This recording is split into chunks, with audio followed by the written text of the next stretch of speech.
the JB Training Solutions program, Managing to Lead. We like to start it off with a bang, as you can see. And like I said, my first program, when I first learned, was from right here, Walt Disney World.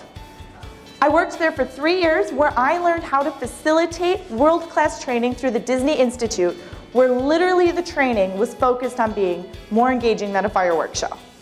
Because they were happening behind you 3 to 4 times a day, as well as parades, as well as character meet and greets. So some world-class facilitation training, and of course I was immersed in the culture of Disney. When we first begin management, our focus is on connection. We want to build our teams. We want to make sure they're working together, they're collaborating, and they're open. From there, it's all about results, goals. Do I understand the values? Am I moving the mark for the business where it needs to go? And finally, we get into vision, inspiring passion. Is my team in line with our company's vision and goals? For today's workshop, we are going to focus on motivation. How do we make sure that if we are leading a team of 25 different folks, every single one feels like, hey, my manager hits my personal preference.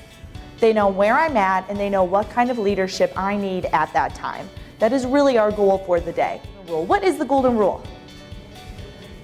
Do unto others as you would have them do unto you. And that's a good rule, right? You know, when you're in kindergarten, you have to share. But what we find is that once we enter the workforce, the golden rule isn't quite as effective. Because if I am treating everyone around me the way I would want them to treat me, as it turns out, not everyone wants to be treated the way I do. And so here at JB Training, we actually say that we have a new golden rule.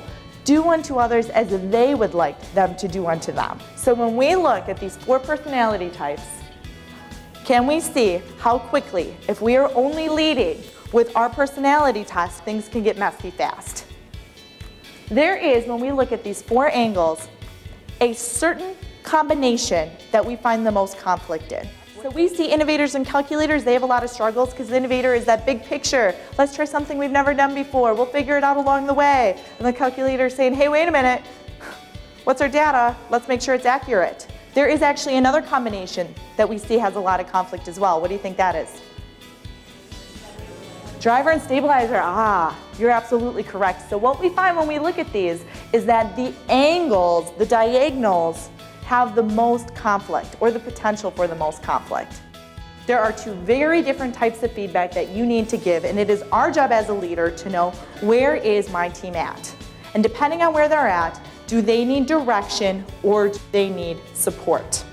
Again, my name is Lora Haines. I'm here with JB Training Solutions, and thank you guys so much for your morning. So thank you guys very much. Thank you. And take a button.